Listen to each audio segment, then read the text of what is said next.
What's going on, guys? It's Mess, and I'm going to be reviewing one of my favorite games of all time, Life is Strange. So what even is Life is Strange? Basically, a game about a girl in this high school that gains the ability to rewind time. She's a photographer, she's just a normal person, and then suddenly now she has this power to rewind time about 5 minutes or so. So it's not like she's Back to the Future, able to go 50 years in the future, million years back, whatever. No, she can only go about 5 minutes or so. So it's interesting because she's not busted. Like you would think time travel, they want to go crazy with it, but no, it's just a few minutes. She has a relationship with a girl named Chloe Price. It's basically like a friend that she was super close with when she was younger. The game is centered around Max Caulfield's a time traveler and Chloe Price, their relationship with each other as it goes from childhood, they drift apart, and now they are coming back together, and one of them has time travel powers. It's pretty cool. Very unique story for a game. As far as the type of game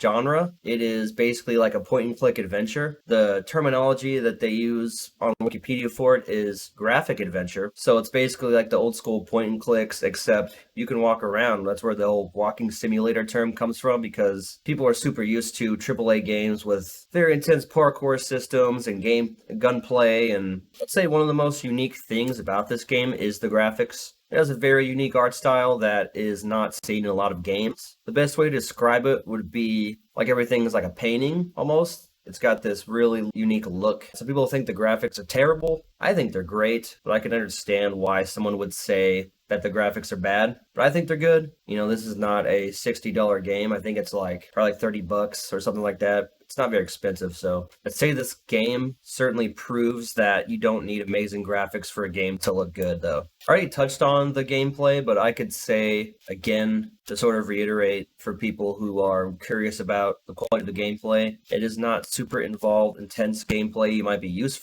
to from games that have been coming out as of late in recent years. It's a bit more laid back, you could say casual gameplay. It doesn't require a lot of skills to play this game. The gameplay more so comes from the choices and the rewind and interacting with the in-game environments. So as far as the soundtrack goes, the soundtrack is amazing. It kind of has that indie vibe, the indie music trend that was really big for a while, but it's got more of like that folk rock inspiration. It's a little bit less corny. Like when you imagine like indie music and like the mainstream side of it, it's a bit more like, I don't know, like more genuine. I'm trying to say this without like sounding like I'm insulting certain music genres. It's just good music that fits the tone of the game, very guitar heavy. The only part of the music that I'd say is not good, I guess, is like a personal thing. It's probably just me. There's a scene where Chloe is playing music that's supposed to be like her style of music, and it just sounds very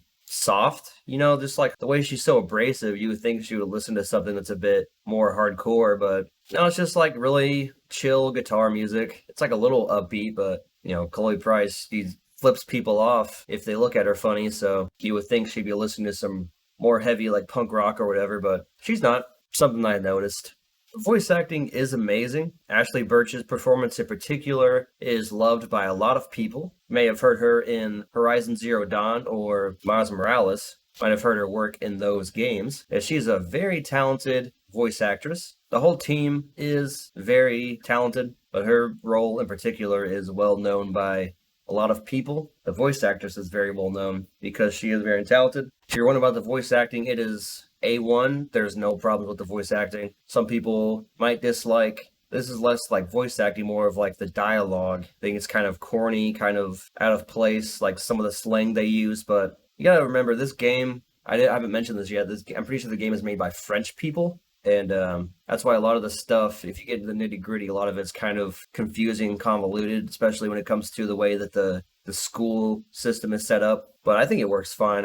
The dialogue is fine, I think, but that might be something that might bother you. Like some of the slang is a little, people say it's weird, but I think it's fine. Of course, the story is really good. This is a narrative-based game with lots of fans, and not the only aspect, but the biggest aspect of a narrative-based game is the story. So yeah, the story is really good. There's some moments in this game that are pretty dark, pretty heavy. If you know the very beginning of the game, I'm not going to spoil it, but the very beginning of the game is super dark for an introduction to a game. So I mean, there are some pretty messed up moments in this game. So I guess you could say it's like a trigger warning if you're If you have an issue with heavy topics and like just really dark shit, you might not like this game, you might not like the story, which means you wouldn't like the game, but if you're okay with serious, heavy stuff, if you're okay with, I don't know, it's not just that, like, there's also really wholesome moments too. Like, the game is not just depressing for the entirety of the ride, but there are good moments too. So yeah, great story. Highly recommend you play. What am I even saying? Story's good. So I've got a section here for the performance. I mean, the performance is honestly fine. It runs okay. I believe that the original game runs at 30 frames, which to some people could be an issue, but there's not, like I said in the gameplay, it's not super intense. You don't need high reaction times to play this. I believe the remastered is 60 frames, but I've heard that the remaster has plenty of problems. I was streaming the game on Twitch, which you should follow me over there, link in the description, but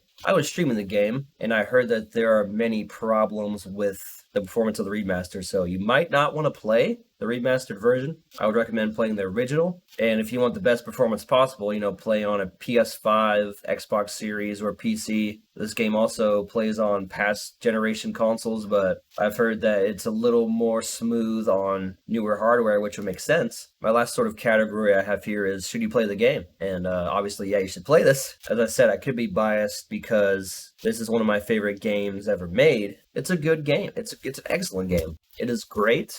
It just has one of those stories to where you play the game and it's got this, it's hard to put into words, to be honest. It has this weird vibe that you get from playing the game, almost as if, it doesn't sound pretentious, but it's like it changes your life. I know that's a big thing to say about a game, to try to say it changes your life. It's just that good of a story. I don't know, man. You should just play this game. You can see what I'm talking about.